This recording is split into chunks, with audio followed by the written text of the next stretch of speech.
Lead করতে পারে বর্তমানে? দেখুন, আমাদের টার্গেট 1 লক্ষ, ক্যানিং পশ্চিম 1 লক্ষ টার্গেট, আমরা 1 লক্ষ পূরণ করবই।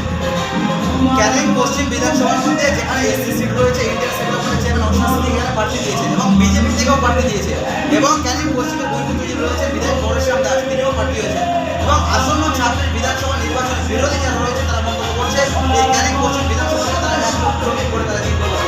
এখন তারা চ্যালেঞ্জ দিচ্ছে এবং শাসক দল বর্তমান ক্ষমতা রয়েছে এবং একাধিক উন্নয়ন করেছেন।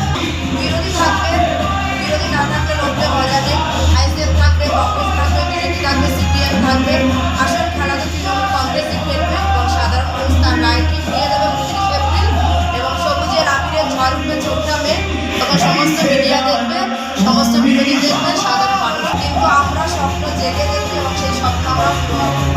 আসন্ন 26 বিধানসভা নির্বাচন করে বিজেপি বলছে যদি আমরা যদি ক্ষমতায় আসি তার লক্ষ্মী পশ্চিমবঙ্গে তারা ক্ষমতায় আসার জন্য সাধারণ মানুষকে লোভ দেখিয়ে ক্ষমতায় আসতে চায় বলে ভাওতাবাজির সরকার ভাওতাবাজি তো দেবেই, বিগত দিন দিয়েছে, বর্তমানেও দিচ্ছে।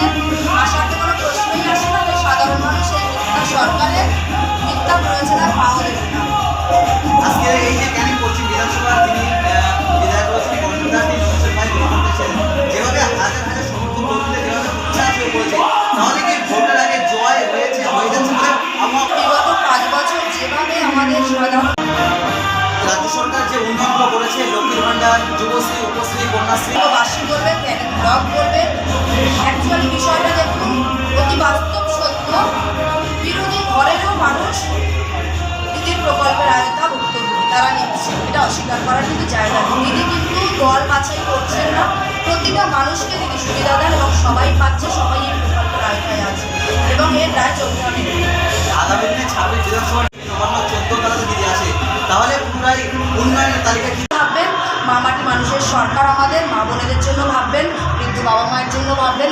মামাটির সরকার অবশ্যই মানুষের জন্য 365 দিন ছিলেন, আছেন, ভবিষ্যতেও থাকবেন। একদিকে বিরোধী দলের সমর্থক কর্মী তারা বলছেন যে আমরা উন্নয়ন পাচ্ছি তৃণমূল কংগ্রেস দল থেকে এবং আমরা ভোট দেবো বিরোধীদের থেকে, তাদের দৃষ্টি বলবেন। সুকান্ত মল্লিক জমা দেওয়ার পরে তিনি যে ক্যানিং পশ্চিম বিধায়ক রয়েছে পরেশরাম দাস, তার বিরুদ্ধে যে বিস্ফোরক মন্তব্য করছেন